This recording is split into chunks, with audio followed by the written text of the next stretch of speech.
de domaine, il s'agit en fait de l'adresse postale de l'entreprise sur Internet. C'est que le principe en vigueur est la règle du premier arrivé, premier servi.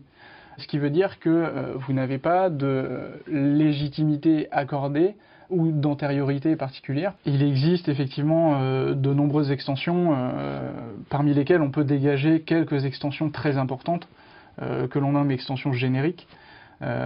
L'extension territoriale en .fr est effectivement indispensable pour une entreprise française. En ce qui concerne le nom du site lui-même, soit c'est un site que vous voulez faire pour être un site corporate, représenter votre société, donc ce qui tombe sous le sens, c'est d'utiliser votre raison sociale. Si vous voulez faire du e-commerce et que ce n'est pas forcément votre raison sociale, parce que vous pouvez avoir plusieurs sites, plusieurs activités, il est important d'avoir un nom qui est facile à retenir, facile à épeler.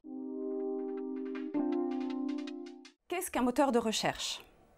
C'est tout simplement un outil informatique qui permet de trier tous les documents et les pages web qui sont sur Internet en fonction d'un mot-clé. Aujourd'hui, Google est encore le leader incontesté en termes de trafic et de part de marché sur l'univers donc concurrentiel des moteurs de recherche. Est-ce que pourriez nous faire la liste donc, des sources de trafic potentielles pour un site de e-commerce? Bien sûr. Donc la première source, la plus importante, la plus connue, c'est ce qu'on appelle le référencement naturel. Alors, naturel, par opposition à référencement payant, entre guillemets, ou lien sponsorisé, ou Google AdWords. Ensuite viennent ce qu'on appelle les guides d'achat ou les comparateurs de prix. Ensuite vient l'affiliation. Après viennent des partenariats, de la publicité traditionnelle, de l'emailing, enfin, tout un tas d'autres choses, mais on a cité les principales. L'objectif, c'est de faire connaître son site et d'attirer du trafic ciblé sur son site. Le premier grand vendeur de mots-clés, c'est Google, avec son système Google AdWords. Alors, il faut prendre plusieurs précautions. Il faut savoir quel est le budget que vous voulez investir, prévoir d'investir de façon régulière sur plusieurs mois, savoir quels mots-clés vous allez cibler. Et il faut être très précis. Ne cherchez pas à prendre des mots-clés génériques. La dernière chose qui est importante, c'est de bien mesurer toute l'efficacité de chaque achat de mots-clés. Il faut savoir qu'en moyenne, 1 euro investi rapporte entre 7 et 15 euros. Quand on parle de canal de distribution de produits ou de services. Lorsqu'on parle de monocanal, ça signifie que l'on n'a qu'un seul canal de communication et de vente. Lorsque l'on parle ensuite de multicanal, donc c'est la possibilité pour une entreprise d'aller vendre ses produits dans divers canaux de vente. La consommation d'aujourd'hui, c'est un lieu commun de dire que le consommateur a pris le pouvoir. Il a vraiment évolué dans sa manière de consommer, dans sa manière d'acheter, et cette évolution fait que les entreprises doivent s'adapter. Et c'est une des raisons pour lesquelles les entreprises se sont lancées dans l'omnicanal. La première chose d'un consommateur 2.0, c'est qu'il est totalement infovore. Il adore l'information, il la consomme. L'information, en fait, précède l'achat.